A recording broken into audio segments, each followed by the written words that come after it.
ആധാരം പണയം വെച്ച് എന്റെ കയ്യിൽ നിന്നും 2 കോടി രൂപ ഇവള് വാങ്ങിച്ചു. എന്നിട്ട് പിന്നീട് അതേ ആധാരത്തെ കട്ടെടുത്തോണ്ട് പോവുകയും ചെയ്തു.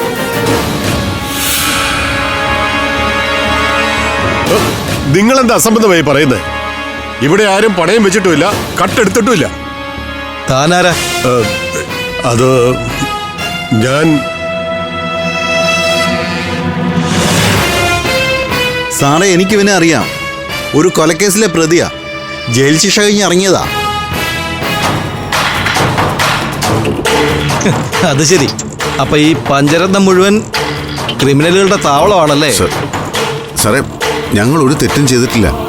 ആധാരം മോഷ്ടിച്ചു വന്ന് ഈ സ്ത്രീ രേഖാമൂലം പരാതി തന്നിട്ടുണ്ട്. ഞങ്ങൾക്ക് നിയമ നടപടി സ്വീകരിച്ചേ പറ്റൂ. സർ, ഞാൻ പറയുന്നൊന്ന് വിശ്വസിക്കണം. ഈ സ്ഥലത്തിന്റെ പ്രമാണം ഇവിടെ തന്നെയുണ്ട്. അത് പണയം വെച്ചിട്ടില്ല. പണയം വെക്കാത്ത സാധനം എങ്ങനെ മോഷ്ടിക്കും?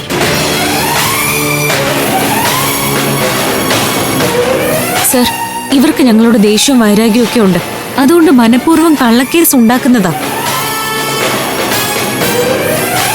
50 സെന്റ് സ്ഥലം ഞങ്ങൾക്ക് അമ്മയുടെ സ്വത്തായിട്ട് കിട്ടിയതും പിന്നെ 50 സെന്റ് ഞങ്ങൾ ജോലി ചെയ്ത് കഷ്ടപ്പെട്ട് സമ്പാദിച്ചതുവാ. അത് തട്ടിയെടുക്കാനുള്ള ഇവിടെ അടവാ. എന്റെ പൊന്നു സാറേ, ഞാൻ മനസ്സാ വാച അറിയാത്ത കാര്യങ്ങളാ ഈ കിടന്ന് പറയുന്നത്.